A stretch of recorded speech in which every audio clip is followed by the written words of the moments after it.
Hello, everyone. This is JD Calderon. This is Indy Comics Explained. Yet again, I brought another fantastic group of independent creators. So, without further ado, I'm just going to bring them all on in.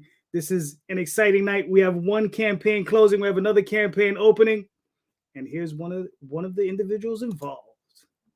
What's up, Johnny? Please introduce yourself.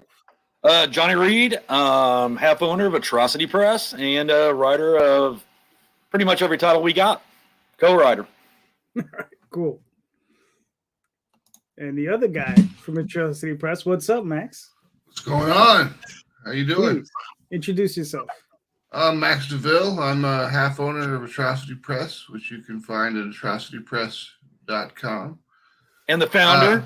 Yep, I am the founder of the company. I've started it about 3 years ago, and we've been rocking ever since. And we do comics. We do 90s bad girl stuff with a twist. All right, cool. And artist extraordinaire and creator. What's up? John, Oh, please this guy. As it says down the box there, I am John Stinsman, cover artist for many of the books we're going to discuss tonight. All right, cool. This guy. And this guy. John's being modest.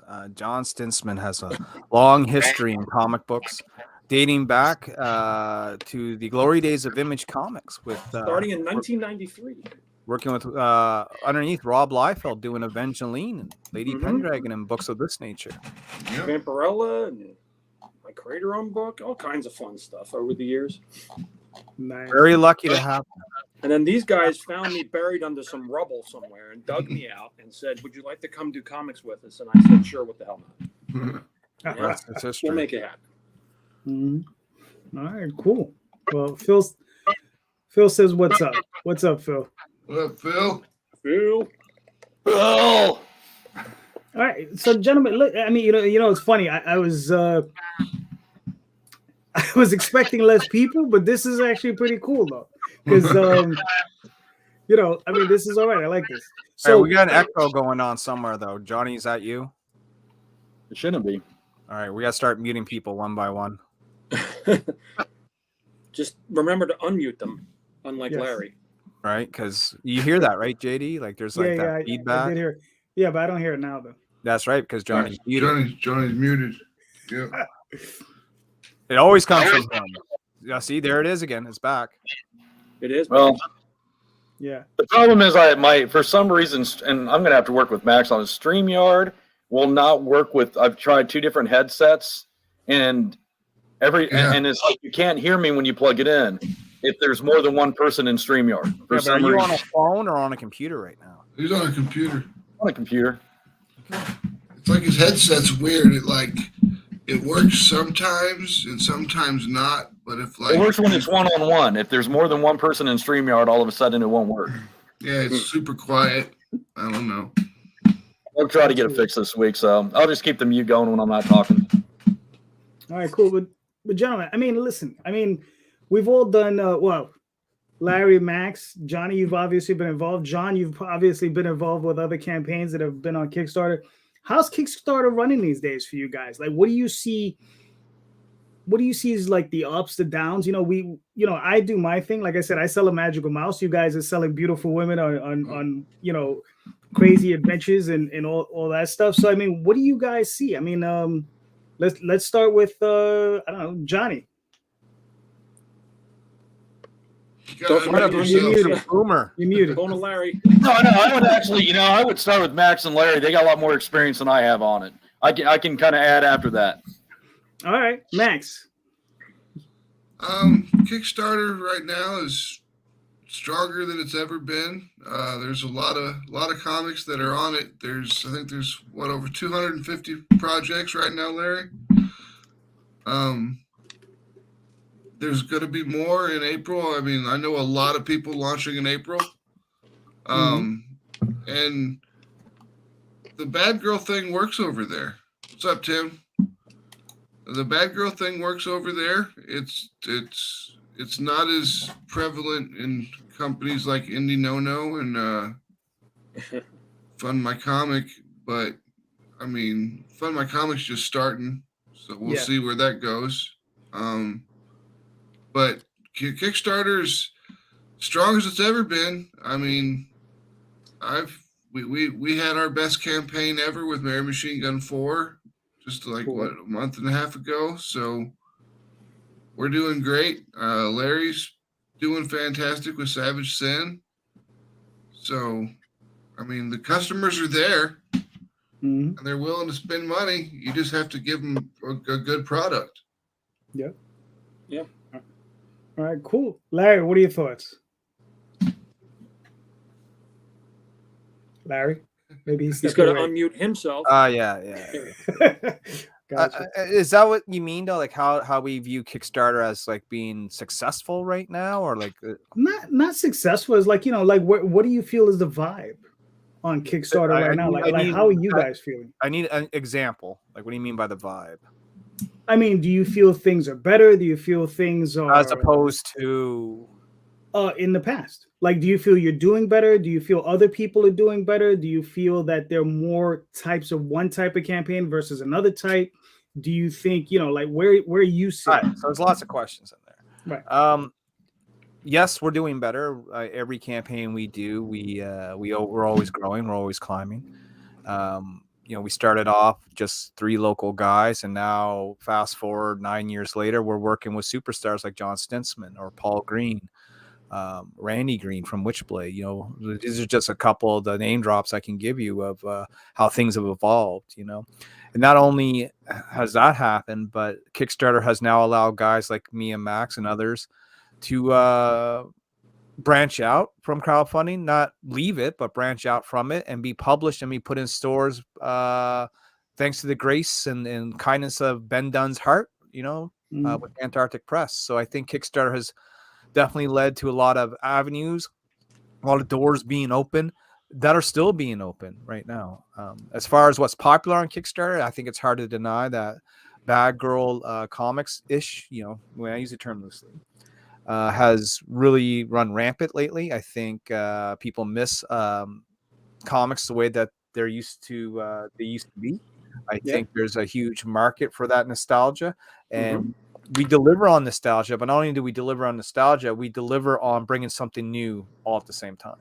Yep. All right, cool. John, what are your thoughts? I mean, how do you see? Because you obviously see it from a different perspective as being a cover artist. So, I mean, I don't have any like personal experience with Kickstarter other than watching these guys' campaigns, you know, after knowing them for a while. But I think, I mean, the basic comic books have changed so much in the last, I don't know, I'd say 6-7 years, you know. Just in terms of the content and the restrictions and, you know, stuff I used to read in the 70s as a kid is like, there's no way, you know, that they would put that stuff in comic books today. But yet I was, you know, 6-7 years old reading these books with stuff in it that may not have been for kids necessarily, but they didn't sacrifice the content or try to dumb it down necessarily. So I think in today's world, the characters have changed, the stories have changed, the presentation has changed. I think the art is still good. And I'm sure there's good stories out there, but I think people, you know, in our age group who read this stuff when it reached its height in the 90s of just, you know, then it went a little bit too crazy, not in the terms of the content, but just in terms of like, you could throw anything against the wall and it would stick in the 90s, you know? And I think, you know, it's good to turn things back towards good storytelling and good art again. But, you know, how many stories can you tell with Spider-Man, Batman, Superman? I don't know. A good story is a good story, but at the same time, I think people in our age group are yearning for familiarity. Because as adults, we love having all of our pop culture geared towards us still, you know, give us the same things we had as a kid. And I think the comic books that are being produced on Kickstarter are filling that void that there's a ravenous hunger for, and people are buying it up. So it's good now that you don't have to, you know, these guys would have had to take their books and gotten minimal, if lucky, amount of money for all the hard work they put into it. If they could get it published from someone else, mainstream comic store, I get it. But now there's a brand new avenue, well, not brand new, but brand new in terms of the length of comic books. A brand new avenue in which, you know, if you can create the right stuff, the people will find it, the people will see it, and they will go, you know what? I'm going to back this. I'm going to support this. This is what I've been waiting for. And I think that's where Kickstarter is right now. It's the best, absolute best alternative towards, you know, what you can find in the mainstream comic stores these days. And I mean, indie comics. Nothing else, you, Johnny. Indie comics have gotten to the point where they're just as good or better than mainstream stuff. And there's always been indie comics has always existed, you know, to certain degrees. Not every. It's not the underground shit that it used to be in the 80s and the 70s. Not at all. No. So I think it's just as important an option to have in today's market as any other book out there. You know, there's it's not like, oh, well, these books aren't in stores. No, that's, you know, they're getting published, they're getting produced. You can buy them, you can support them, you can collect them, you can do whatever you want, the same as a comic store, except for now you don't have to leave your house to do it. You just sit in front of your computer and you wait for it to show up. What could be better than that? We all love that, right? We learned we love that. Yep. Now that's interesting take. Now, Johnny, you run a store. How do you feel about that? Well, that's the one. Well, let's tackle the whole thing. You know, the first question. You know, like, you know, my view of Kickstarter. I have a unique view because I ran a store for 8 years, right. And then we had a fire, and I stepped away for about 5 years, and I got to see from leaving it and coming back 2 years ago, the main shift in how comics worked through Diamond, through the big publishers, through Kickstarters. I mean, like, you know, John was saying, you know, it's different from 5 years ago. 5 years ago, you'd put your order in for your, you know, Marvel book, and you'd have your cover A. And then if you ordered 10, you'd get this variant. If you ordered 50, you get a variant. All of a sudden, here we have Kickstarters. You can order 20 different covers. You can order, you know, have all these, you know, non-safe for work covers. And then all of a sudden, here we are 5 years later, you go in your previews magazine and you see, you know, they rebooted Daredevil, they rebooted Amazing Spider-Man. And when you can order it, you can order 6 different covers or 8 different covers on these books. 5 years ago, you had to cover A, and then you had to have your retailer incentives. That's how you got, you know, a store would have to order 15, 25, 100 to get those, and you'd get 1 per 100 or 1 per 25. Now you have a choice when you go in there and you get, you know, the Amazing Spider-Man that came out 7 months ago. There was like 9 different variants, and it wasn't retail exclusive. A person could walk in and buy all 9. And to me, that's really kind of locks in the importance of the Kickstarter and the indies when you now have the mainstream copying what the indies are doing on Kickstarters. Yep. You know, and that to me really gives a, you know, validation to what we're doing on Kickstarters and what the pioneers did with Kickstarters. You know, I'm new to this with Max. You know, he brought me in, but you got someone like Larry who's been doing this for several years, and there's a lot of guys out there really kicking it that really, you know, led the way for us. And I mean, that's like when I opened up the previews a year and a half ago. You know, we're in a comic world. When you open up a previews, there's no Top Cow, there's no Darkness, there's no Witchblade. That used to be staples in the 90s. Yep. You know, and that's kind of, you know, what's kind of cool is I miss that. I can't buy that now. It's not there. Not saying that there's not, because you got your Lady Death and you got, you know, your some of your titles, but you don't have that, you know, kind of that edge, which, you know, what I love about doing Atrocity Press. You know, we have the Bad Girl comics. We make them sexy as hell, but we make them powerful. You know, we don't have a Lois Lane where Superman's got to go save her every week. You know, we have these, you know, women that are just powerful, badass, and sexy. You can't get much better than that. You know, we're not trying to degrade them. We're trying to empower them.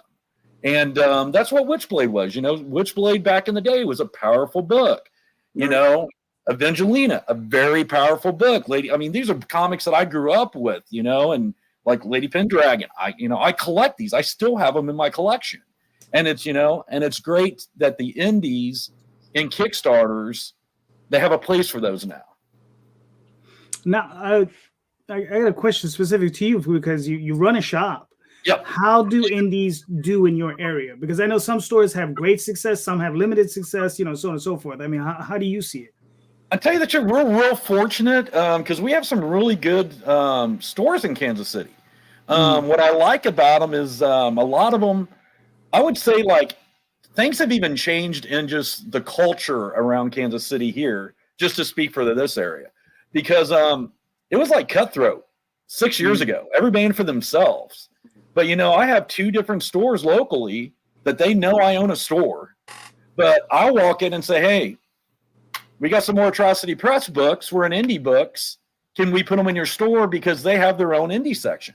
Right. One of them has their own indie. One has their own local, you know, talent, which we fall into. Like for my store, I actually have, you know, one shelf area that I do for Kickstarters.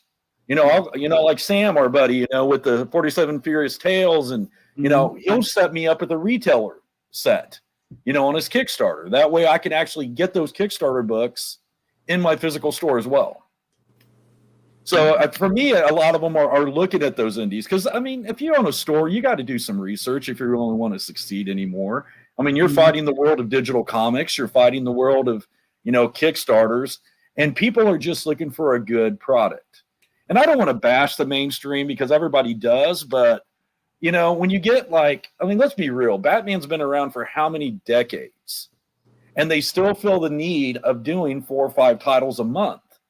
You know, you're going to saturate just the stories you can put out, you know, and that's one thing, you know, that's kind of refreshing about a lot of the books, you know, like Niobe and our books. And, you know, there's a lot of books out there where it's like, it's a new story and you're not getting 12 every month.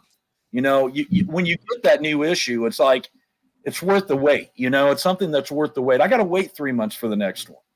But you know what? I know it's going to be awesome. It's going to be something fresh. It's going to be something that's not, how many times can the Joker beat Batman and how many times can the Batman, you know, overthrow Joker? I mean, no matter how great a writer you are, there's only so many ways you can spin that. Yeah. You know, it's funny. I had to chuckle because you just said 4 or 5 when it's probably more like 10 or 12. Right. Yeah, I mean, yeah, granted, but I mean, that's the point. You know, you have, you know, just too much X-Men titles. Exactly. And I think the hardest thing is from a comics point of view, and I think our readers, you know, about 10 years ago, they had this concept that hey, we can get more money if we get a #1 issue. No, let's get a #1, so let's reboot. And now they've gotten to the point when when they reboot, it's like, there's literally like 5 or 6 different Daredevils #1 now. Yeah. You know, there's 5 or 6 different Amazing Spider-Man's #1.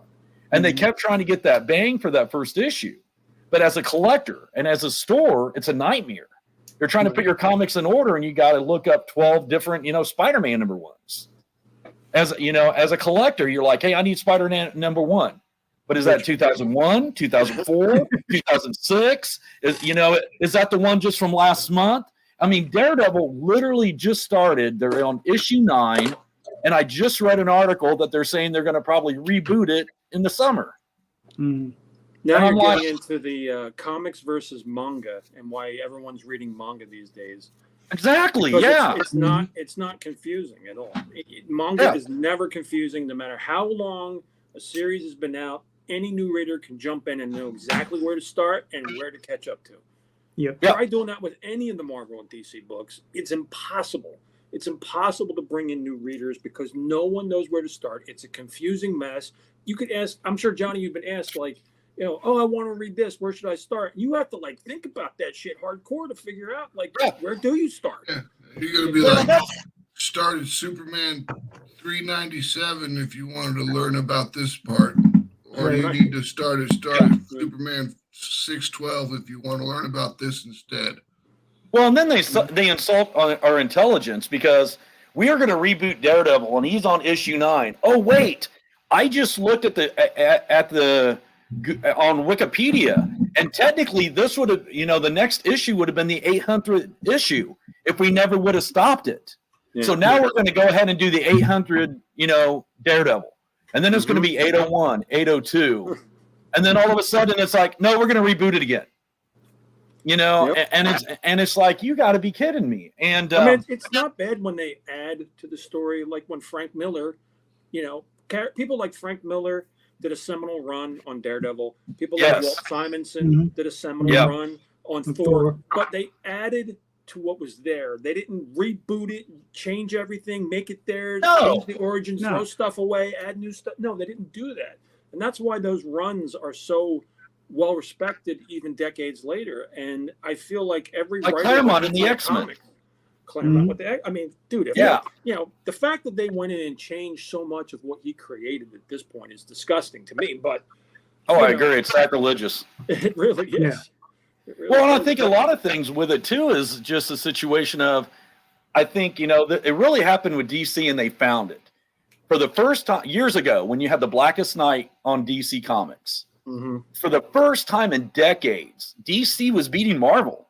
They were outselling DC, and DC got greedy. And they're like, hey, we're going to reboot it for the new 52 because we're going to give everybody, all these new readers, a jumping on point. Right. Which they didn't need to do. That's insult. To me, it's insulting. Right. Those guys would have bought the books because they want to read Green Lantern.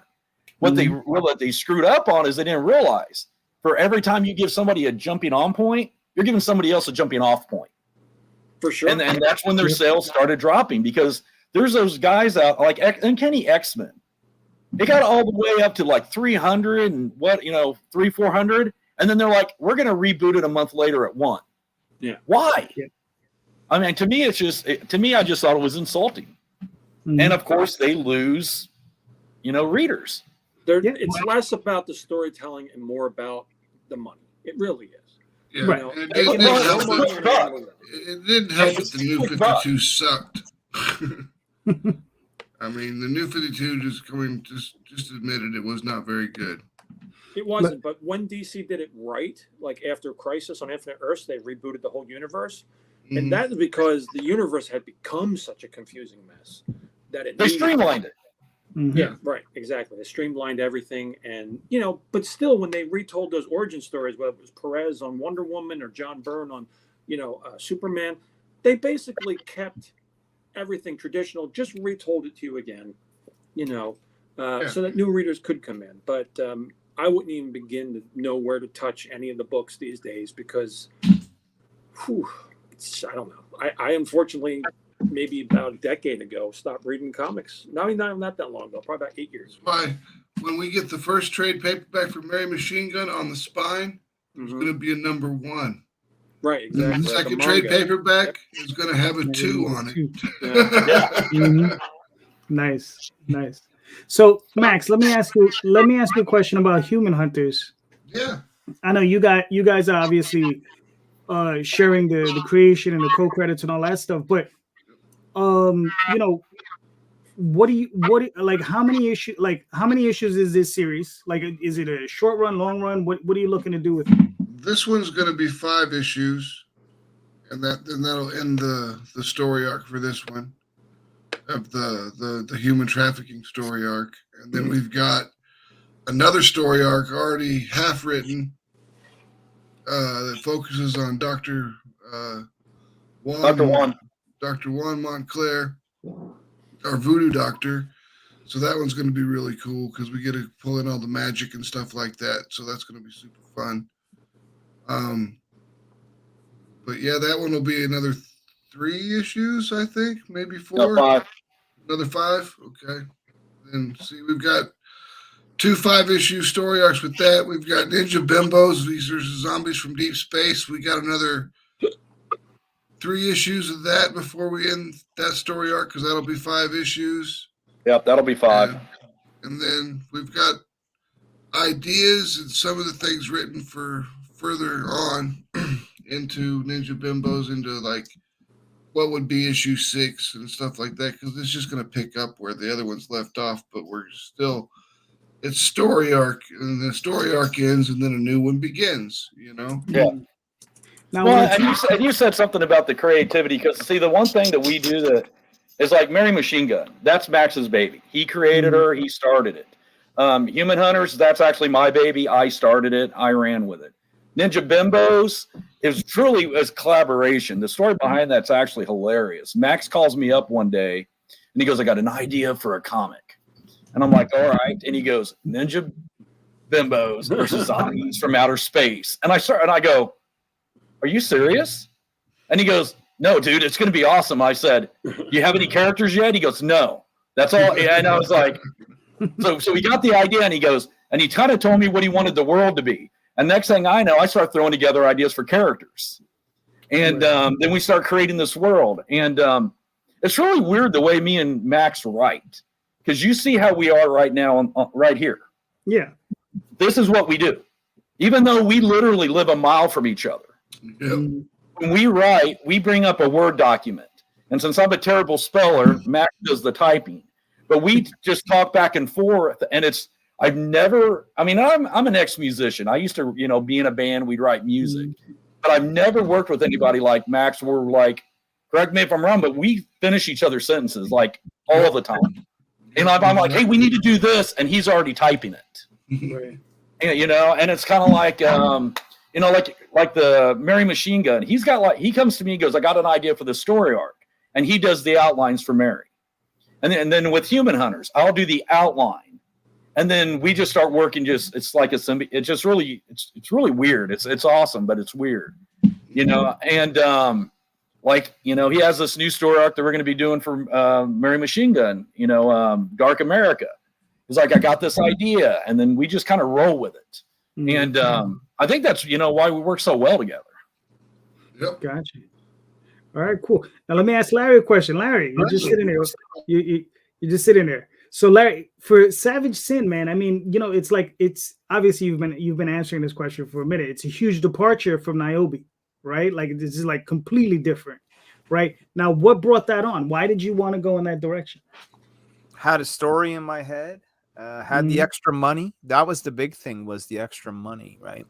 So Niobe Outbreak did 31,000 Canadian, which is probably $2.54 US. But I was able to take that 54 cents and make a new comic book with it. I had the extra money to play with. Want to see if I can do it. Want to see if I can expand my library a little bit. And fantasy to me is pretty easy after all the years I've done both playing and game mastering Dungeons and Dragons and other RPG type systems. It seemed to be like a fairly easy thing to do. Plus, I was a pretty big fan of Red Sonja and that sort of vibe. It's another bad girl to add to the list that can kick a lot of ass. Stomp faces. Now here's another one for you. Like with your role-playing game background, are you interested in maybe turning the property into a role-playing game? Yeah, I'll let other people can license that. Oh, okay. You know what I mean? For instance, Max DeVille has a card game that's coming out. If we ever want to do something in that regard, we could do that. Someone else like Sam. There you go. Can I show this, Max? Right? Yeah. It's beautiful, man, and that this opens the doors to different things that can happen down the road. Sam Quinton, he publishes Dungeons and Dragons open source sort of material. Maybe we could do a supplement there. I'd rather do it through someone else than me try to create a whole system or something like that. But I'm always open to talk for cool ideas. All right, nice. Now, John, how did you get involved? Obviously, you're a cover artist, but I mean, what was the genesis? They just reach out to you, how did you get involved with? Pretty much. Larry just sent me a message on Facebook one day and asked, if I was still available to do artwork. And Larry must have told this story 1,000 times, so he probably still tells it better than I could. But I like hearing other people's rendition. So yeah, he just said, would you be down to do a cover for one of my books? And I said, yeah, it sounds cool to me. That's pretty much my goal in life, is to someone hand me cash and I hand them artwork. That's usually how the exchange goes. So I said, yeah, sounds good. And I actually did, the first cover I did was for Niobe Outbreak, which is still down the pipeline, not too far. Yeah, finished the that up, schedule got shifted when I Yeah. decided to do Savage Mhm. Sin because the work was just happening so much faster for that. It just came out first, you know. And then, so then when Larry was going to do the Savage Sin campaign, he said, you know, would you like to do another cover? And I said, dude, whatever you got, you know, I'm happy to jump in and do a cover for you. And then they started, you know, inviting me on the live streams, and I got to know everybody, including Max, who I've done 2 covers for both Larry and Max now at this point. Yep. So they pretty much got me locked in and locked down for whatever they want to do moving forward. All right, Back in cool. your cage. I know. Now, Larry had mentioned that you had, well, and also I think you had mentioned that you had done some of your own creator-owned work, right? Yeah, I started off in 1993 was my first published work, and that was when Harris Comics was doing Vampirella. I worked on some Vampirella issues, and then I worked on a crossover of all the Harris characters, and then I met some folks who were working at Extreme Studios. Cool. Image Comics, and they said, hey, you know, we think we can get you in here if you want to come on out to California and take a shot at it. And I said, sure, because I was still working on the Harris Comics stuff. So I, you know, made the move across the country from New Jersey to Los Angeles. And by 94, I was working at Extreme Studios doing Team Bloodstrike. Bloodstrike, and then Team Youngblood, some other things here and there, and then I got the offer to do Evangeline, and that ran for a couple years. And I actually, before I even got work at Extreme, I did some work for Eric Larson, which was weird. I didn't meet him because I was still in Jersey; he was in Cali. But I did some work for him that was never published. But I talked to him on the phone a couple times. Very nice guy. And then these guys got to interview him not too long ago. So yeah, I worked at Image, and then I did my own creator-owned series called Scarlet Crush, which unfortunately only ran for 2 out of the 4 issues because the funding for the company got pulled. And then I did Lady Pendragon for a couple years, and then after that, I kind of just jumped into all different kinds of non-comic art things. You know, animation, video games. Music videos, and then I do tons and tons of commission work all the time for personal commissions that people want done. All right, cool. Now, are there any thoughts of you maybe bringing back your older original work? Maybe finishing it? Yeah, I mean, these guys have inspired me to understand how Kickstarter works and the beauty of it, and certainly, you know, I've wanted to get back into comic books, but I didn't feel like doing all the hard work of schlepping my you know, characters and comics to all these different publishers and having to, you know, you got to know this guy and this guy might treat you right. You know, it wasn't a matter of, that's never how comics have worked. Comics have never, as far as I've seen, worked where, you know, the work is what speaks for itself. It's who you know, always, always, always. Every person who's gotten a job in comics it's because they knew somebody, always. And, you know, I know people, but I don't like to put myself as a burden. You know what I mean? Like, hey, man, could you get me? It just feels disingenuous, you know, and I can't be that kind of guy. So once I saw what could happen with Kickstarter, and, you know, you're basically a one-man band doing your own thing, which I can do. I said, well, hell, how can I say no to this? I better start working towards that goal. And a part of that is, you know, working with these guys on their books and their covers, and having a mutual beneficial relationship where I can hopefully bring something to their campaigns and they can bring some more awareness to me as a creator, so that when I launch, you know, I have maximum awareness, and hopefully things will go well. All right. Maximum awareness. Looking forward to it. Thank you. Yeah. No, that's really cool, man. I mean, you know, yeah, that's really awesome. Now, Now here's something that I want to ask you. Well, this is mostly for Larry and Max, and John, you would get involved in it. I mean, John, I'm sure you have your own interest in this. Are you seeing that?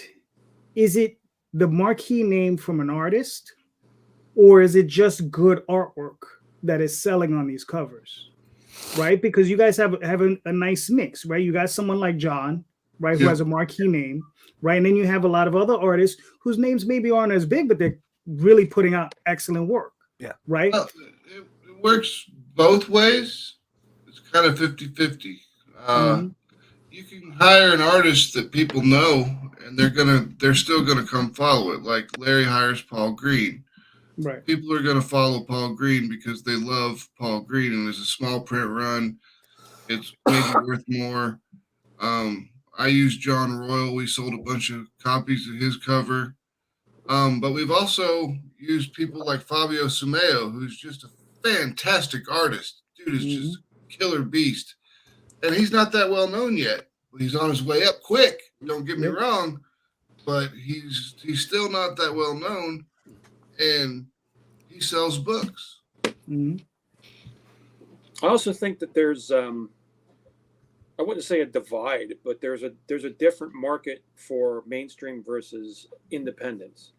A lot of artists have built their name up doing only independents and have amassed a huge following, never having their books, on a comic shelf, and vice versa. You could bring a guy who might be mainstream on a comic shelf into the indie scene, and it just doesn't resonate with that audience. So I personally have been on the comic shelves, but now find a much more appealing situation with the independent stuff. So it's like I'm starting from scratch in some ways, even though I might have somewhat of an audience. This audience is different. Some might remember me, some may not. Some may already have their collector base of guys that's it. They've reached their max. I'm going to buy all these guys, but not these guys. So it's in flux. It changes, and it's a different medium. I think it's comic books, but there's a ton of indie guys who can sell books for creators, and having never worked on any mainstream stuff, and God bless them for it. Yeah, Larry, what are you thinking? What was the question again? Like, do you think to like doing, because you guys do a lot of alternative covers, right? Right. The whole name thing. Yeah. Okay. Right. I'm with you again. Yeah, I think Max said it right. It's a half and half. I might say 70-30 though with names, right? But it really depends on the name. You know what I mean? Right. Jamie Tyndall was a big score that we had recently. I guarantee you he comes, with a built-in audience that no one's ever heard of Niobe before, but they will come to buy that cover, right? Nice. And hopefully, they like what they see. Maybe they do come back for more. But he brings a whole fanatic sort of fan base with him. John Stinsman, to me was a personal thing just because of how much I loved Evangeline. And we even homaged Evangeline #3 on our campaign. We're gonna foil that cover. We were just doing a live stream, and I was showing it off to Van Sciver, who happened to join us as well. You know what I mean?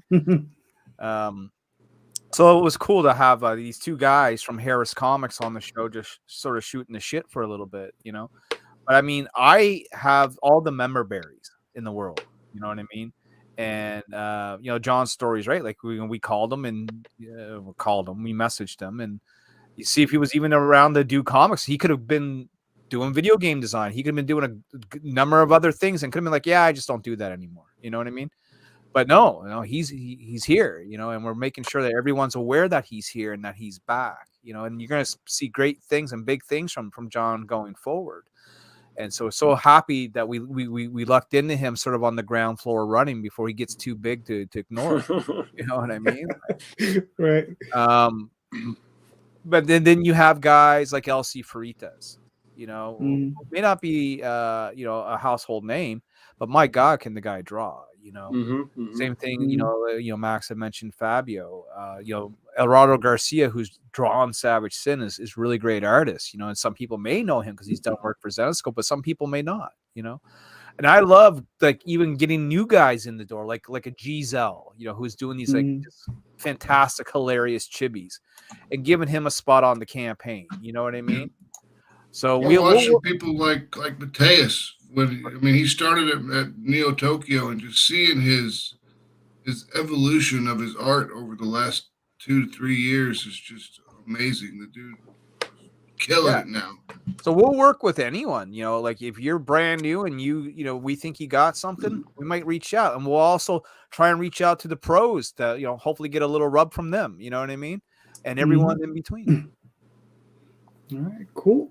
Johnny, like I said, you also have a unique, perspective being a retailer. Like, how do you view it, both from a retailer perspective, and someone who's involved in Kickstarter?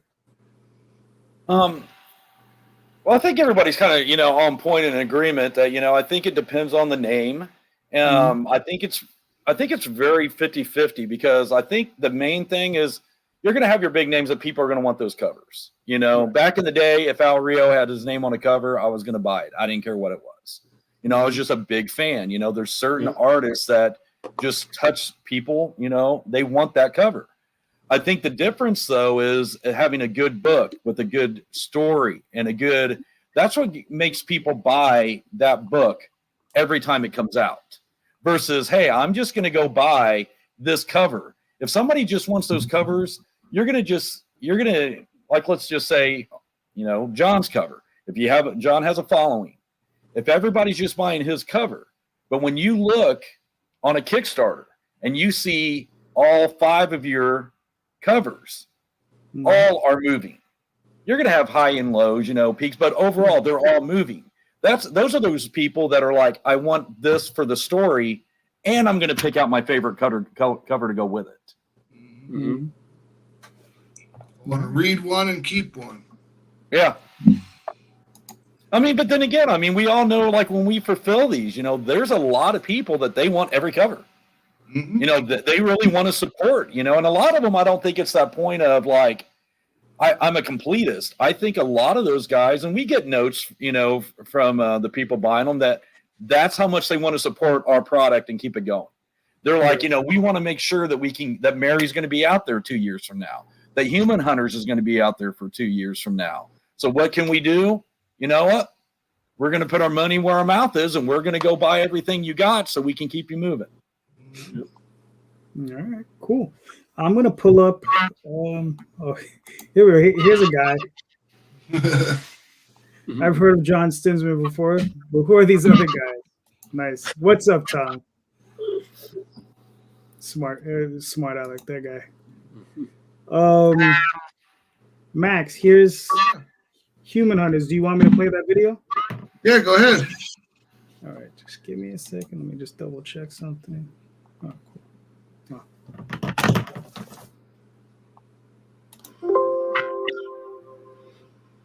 All right. Johnny, you might want to mute yourself. Yeah.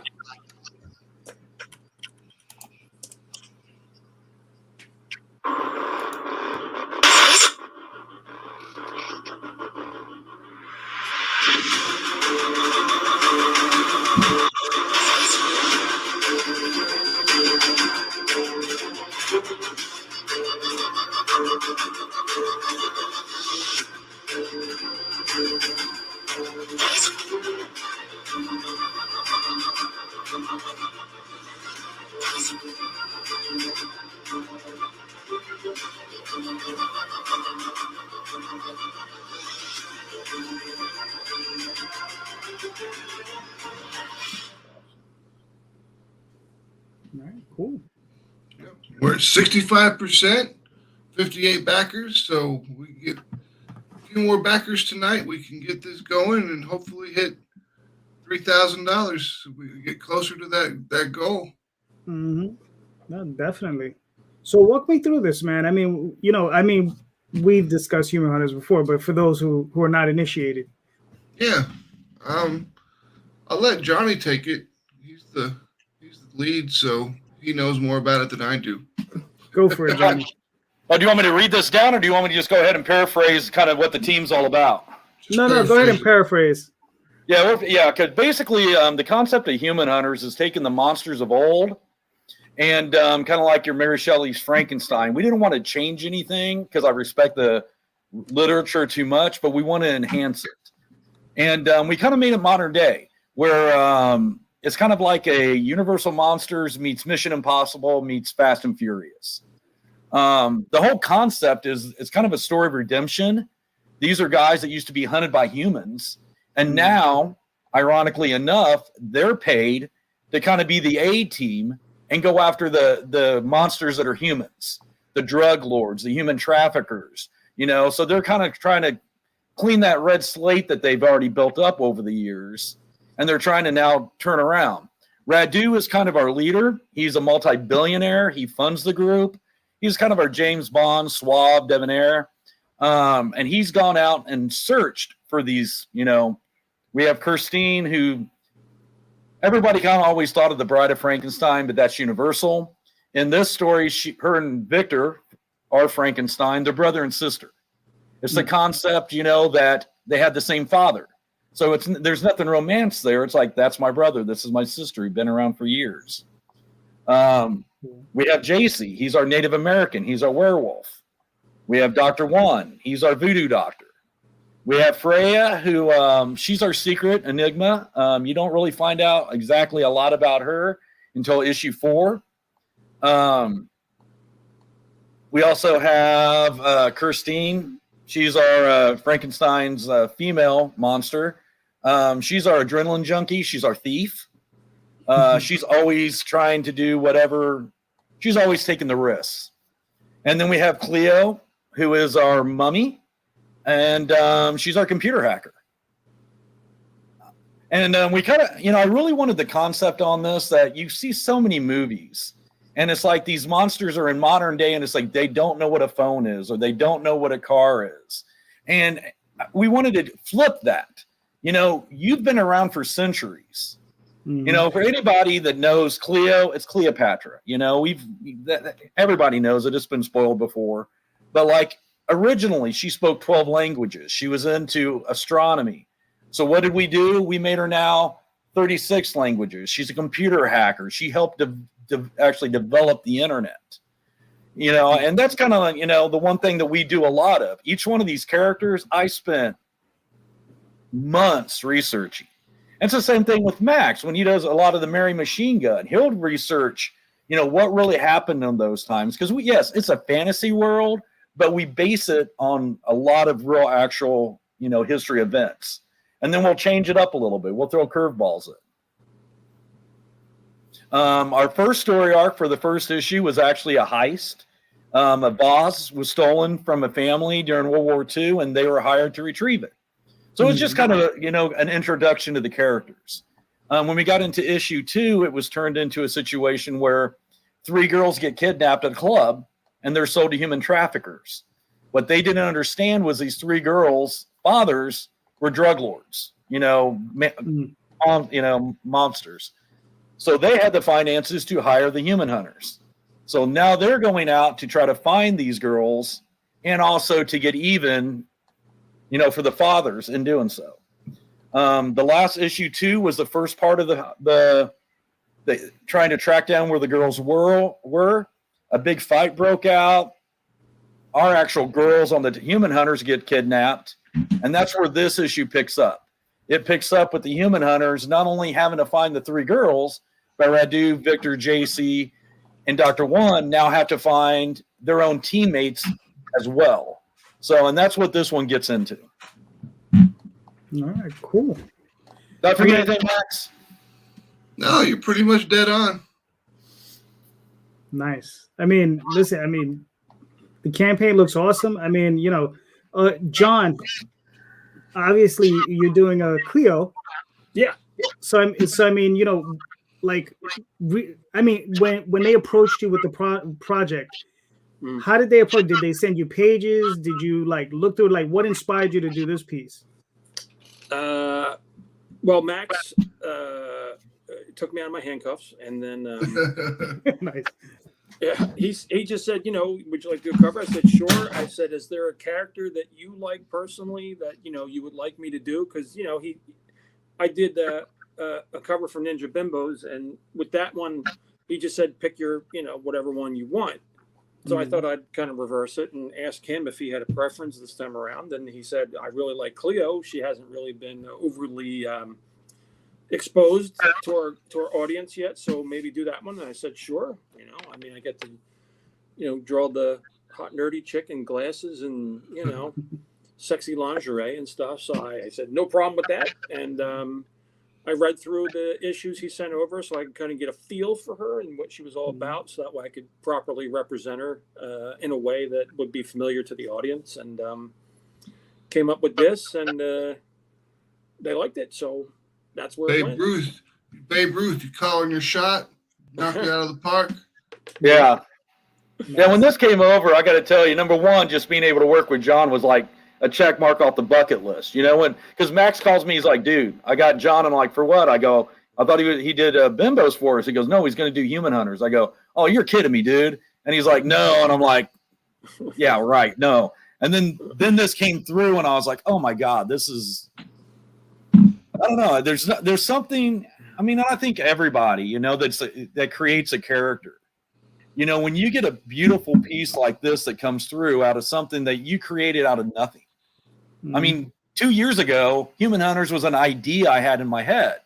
Mary Machine Gun was an idea Max had. You know, Niobe was an idea Larry had. But you know, years ago it wasn't there. And then you create it, and you know, out of nothing. And now it's a living, breathing entity. And then it's like you get someone like John who's just so masterful, you know, and it comes in and you're like, oh my God, you know, that's Cleo. That's what I've dreamed of. You know, it's a magical miracle thing. Now, John, I want to ask you, are you working traditional? You still using pen and ink, or are you digital like a lot of these guys now? Everything is, hold on one second. I can pull up a few pieces right here. It's all 11 by 17, pens and ink. The only thing I use the computer for is just to color it all in Photoshop. Right. But, you know, here's like cover I did. This was the first cover I did for Larry, which was this Niobe piece here. Look at that gorgeous piece of work. And then, that's nice. Got Savage Sin cover here, 11 by 17, traditional. Here's the Niobe piece that we never used that Larry will find a use for someday. Yeah, we're going to use that somewhere. And then, okay, this is the, oops, can't show that one, sorry. I can't show it. Not without some modifications. I might be able to do this. Remember the comic Nira, JD? Bill Moss, Nira? Nira. Oh, yeah. Yes, Bill Moss, yes. Yeah, well, John's doing a cover for him, too. Oh, nice. Yeah, that one is on the drawing board right now. Working on this one. Nira X cool. and a pirate chick story. So, yeah, it's been fun. And, you know, I know a lot of people use Procreate and stuff like that, but I like having the physical art for two reasons. One, this will hopefully live forever, barring any fires or floods. And two, is, you know, I can resell this, so it helps. Yeah, so you can sell that, make some money. Right, helps my income on my artwork. So. If you do sell it, I want first dibs on the Clio. All right, no problem, no problem at all. Yeah, no, that yeah. I mean, but you guys are well on your way. I mean, geez, I don't think you're gonna have a problem getting to where you need to get to. You'll probably get there in a couple of days. It seems like we're rocking pretty hard. I mean, it's a good offering.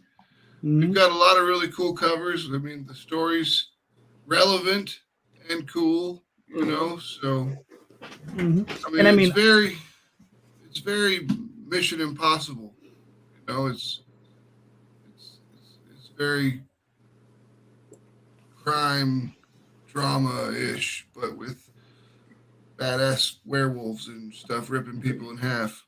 Yeah. And this is the third issue, and obviously issues 1 and 2 are available. Mm-hmm. Well, and that's something to be said too. That's the one thing that we pride ourselves with Atrocity Press. Anytime that book hits Kickstarter, it's done. I mean, it's done.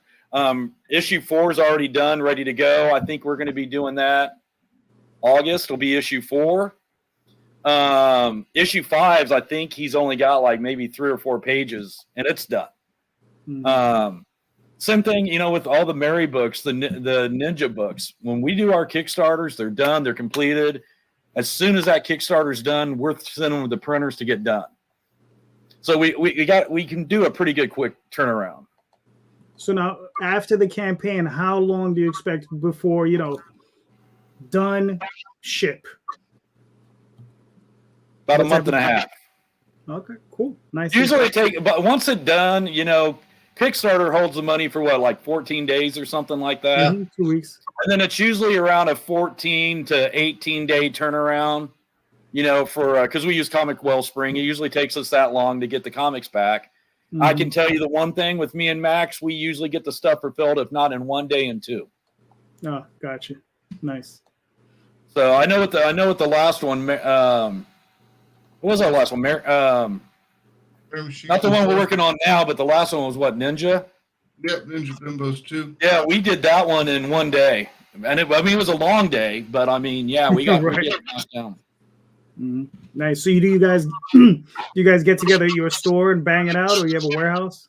Oh no, we do it at my store, thank God.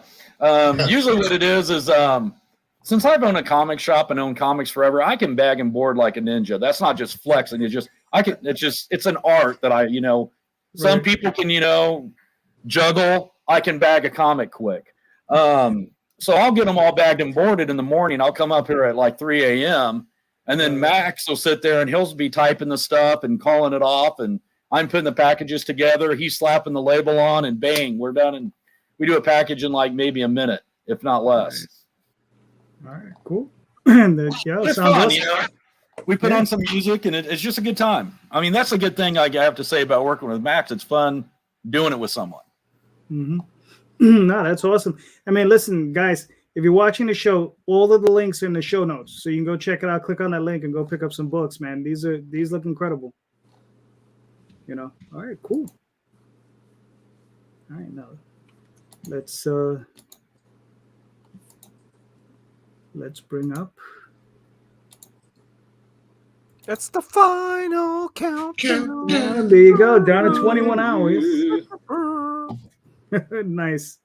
So Larry, you want to walk us through this? Yeah, Savage Sin. It's her name is Sindara. She's part of a tribe called the Jabu. And their tropical island home is being overran by a scourge of fishmen, if you will, almost like Murlocs or Shahagin from Dungeons and Dragons. Nice. And she and a maroon pirate must fend them off and do what they can to survive. So it's called Blood in the Water or Savage Sin. It's a 3-issue miniseries. If you like Red Sonja or Tarna from Heavy Metal, high fantasy with a hot chick kicking ass, then this is the book for you. You know what I mean? Mm-hmm. We are. Listen, I gotta take this call. I'll be back. All right. All right, man. No. Go ahead. Someone has to run this for me. No. Go do that. You know it better than anybody else, Max. Is Max still there? Or is there an empty chair? Max? What the heck does he think he's doing? Leaving in the middle of the stream? No. Yeah, Max stepped away. No, that's fine. So, John, this is your cover, right? Yes, it is. Yes. So on this one, I was talking with Larry about, what we should do for the cover. He sent me over the reference, the concept ideas. He didn't have an actual, definitive, illustration for the Muck Dwellers. Mm-hmm. And this is like their leader. So he said, well, here's some inspiration. Just kind of, put together what you feel was going to work. And if you can you do kind of a cover recreation for this issue of Evangeline, mm-hmm. Which was the ongoing series number 3, that cover. I said, yeah, it'd be kind of fun to revisit, that layout, that illustration, and kind of do it now in a 25 years later. Because I hope and think that I can draw a little bit better than I did back then. So I was excited to get people to see, fix all the mistakes. Right, exactly. Well, hopefully anyway. And then, have that juxtaposition of 25 years ago versus now, and people could kind of see that. And I haven't done a lot of comic books since I exited. I did a few here and there, some independents and stuff. But as far as the mainstream audience, where I can actually show them, promote it in the new ways that we can in this age of technology, it was just fun to be able to get everyone to see what they remember me drawing back when they were collecting comics then, and what I can hopefully bring now. It's just, I always like that. I always like to see, to follow an artist through his career and see the progression that they make, over the course of years. So hopefully other people will enjoy it in this instance. And it was a ton of fun to draw it. I automatically knew, from the get-go exactly how I wanted to illustrate it and what I wanted to, because in the original illustration that I was working from, my old cover, there was sort of a dust swirling cloud in the background. So obviously I needed to replace that with water instead of the dust cloud. But mostly everything else is, some slight tweaks to the not the composition necessarily, but the pose, I guess you could say, just so I could, do it a little bit better than I did back then. But, I love drawing all the bone armor and, and the water splashing around. I wanted to, it's not often that you get to draw a scene from the comic book like the old days, as opposed to just do me a pinup, do me a pinup, do me a pinup. Right. Not that I mind that at all. I enjoy both, but at my heart, I like to tell stories as a comic book illustrator. So being able to tell it even in just one image is fun and exciting. To do that. Mm-hmm. No, what's funny is you bringing up your evolution as an artist, because I was because I had seen the original Evangeline cover, and I looked at this one, I was like, wow, it's he's moved, he's progressed huge. I was like, yeah, it's it's night and day. I'm like, honestly, if you would have just sat him down in front of me without telling me you did both pieces, I'd have been like, well, these are two separate people. Right? Yeah, I can see that. Yeah, I've gotten that kind of comment before.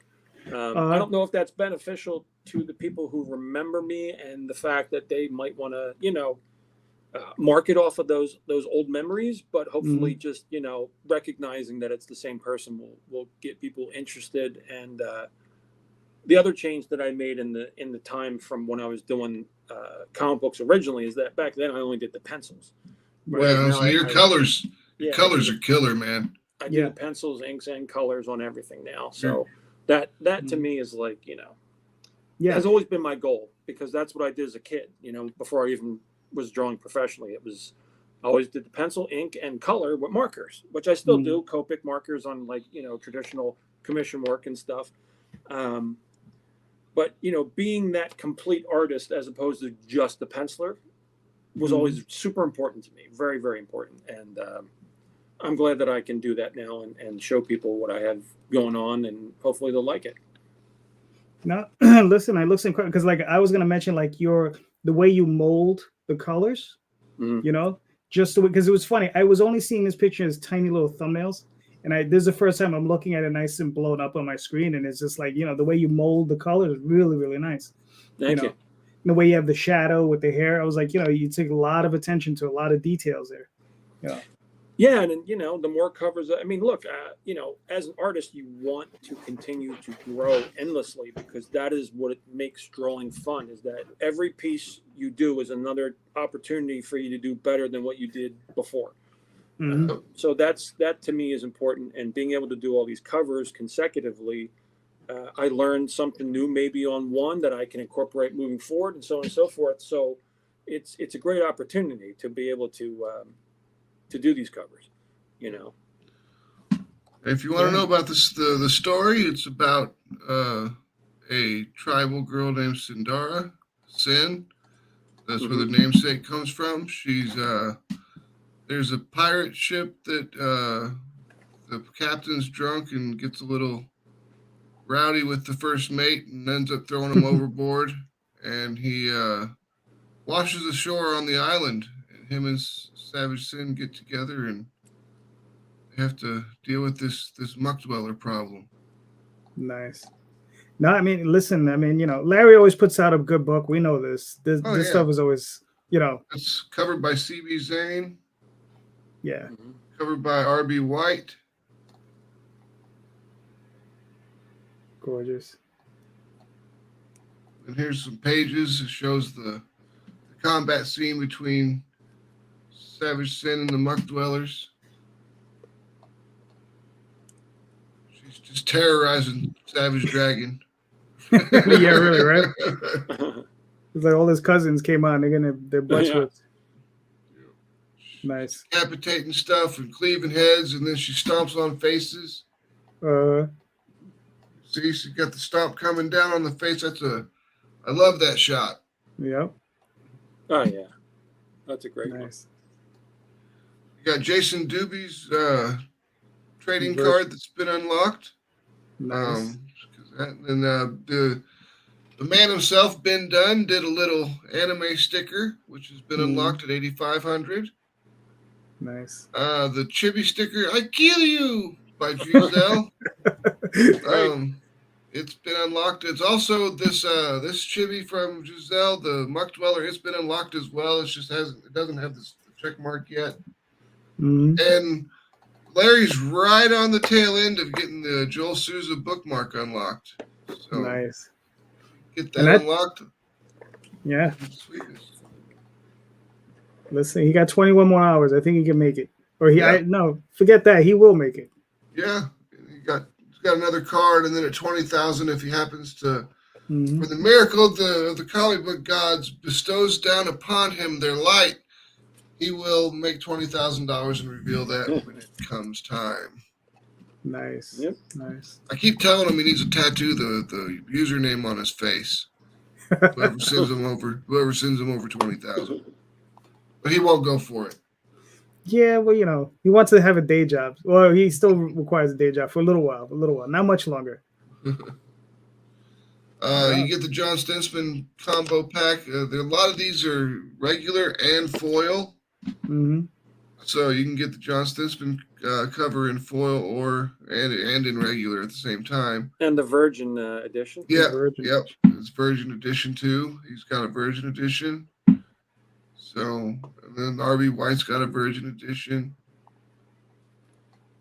C.B. Zane's got a Virgin Edition. And then there's all the John Stensman bundle, which comes with the standard one, the Virgin variant, and the foil version. Nice. Yep. Then there's the Fatal 4-Way, which is all the Virgin covers. And then, of course, the blank variant. You got to be able to draw your own Savage Sin stuff. Or, if you run into Eduardo or somebody at one of the cons, they can do some art for you. Or you can just have any artist you want.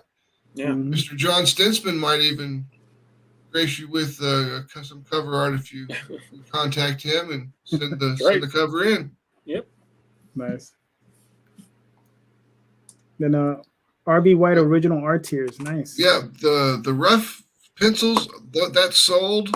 The refined inks are still available. Cool. That's nice that he does. I guess he probably light boxes. Yeah, I don't know what R.B. White does. Yeah. All the covers as add-ons. Nice. Oh, and then if you missed out on Niobe, you can grab all the old Niobe books. You can grab Birthright, number 1 and 2. You can grab Niobe Origins, Cool. Niobe Outbreak number 1. There's the third printing of the first issue of Niobe, complete the very first issue. It's the old black and white version. And then you can get the trade paperback, which is Birthright 1 and 2 plus Niobe Origins all in one volume. Yep. Then this is the Fern Cord Cinder cover. Super sexy, very hot to touch. Then here's some chumps. All these people. Surveys, digital download, shipping. Okay, cool. Well, you know, He prints with Comics Wellspring like we do. So. All right, that's cool, man. I mean, listen, man. Like you said, Larry got this on lock. He knows what he's doing. He's a pro. Oh yeah. You know. I mean, he's got 381 backers. That's nothing to shake a stick at. No, nothing. No. Trust me, I'm sure. I'm sure he doesn't care. He has to spend the week packing them, but I'm sure he's more than happy to do it. Oh yeah.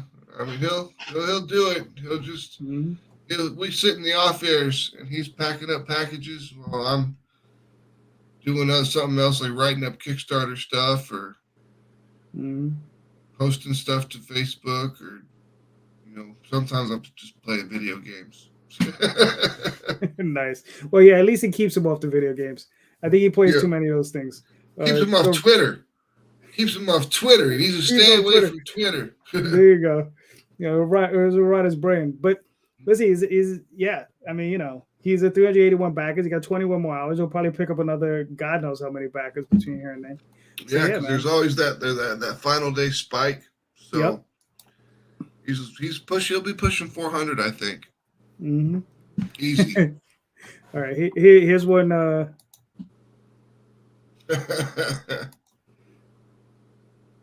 Yep. Terrible people. Terrible people. But it's all good though. All right, cool. What is it? All right, cool.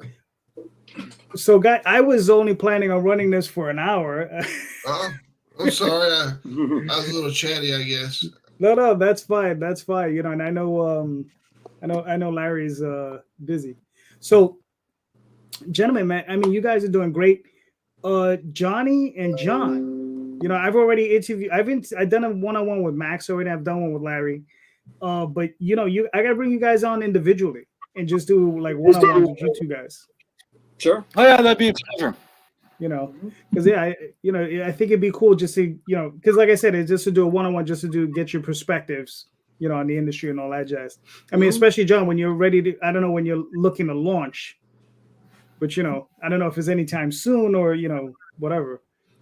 Yeah, it's going to be a while, probably still, for sure. But anytime you want to have me on, if you got some questions, I'll be more than happy to answer them. Oh yeah, definitely, because we can dig back into that because what's funny is I started self-publishing in '92.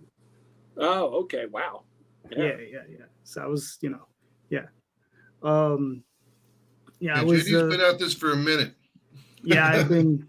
Yeah, apparently. Yeah, I mean, when we had 14 or 15 distributors, Yeah, right. The good old days. The good old days. The good old days. No, it was. I mean, listen. I mean, you can come out as a small independent publisher, sell 3,000 to 5,000 books without, murdering yourself. Because because there was so many distributors and there's so many stores. Back then, it's just, but once Diamond took over, they did their thing. They're good guys, but the market unfortunately shrunk with them. That was actually my pre-professional comic book days. Was working for Heroes World. Oh, there you go. So I loved Heroes World. Yeah, I love those guys. Those guys are awesome. Them, Capital City, Styx. Yep. Hawaii International. Remember all those guys? Jesus. I remember some of them. Yeah, I mean, Capital was the big one in the Northeast, and then Heroes World kind of did most of the East Coast, and then Diamond had a lot. I don't know where I guess Diamond was kind of all over, maybe. Right. But it was a different time back then for sure. Oh yeah. All right, gentlemen. Like I said, I gotta lock this up. Unfortunately, I got work in the morning. Oh, you're good.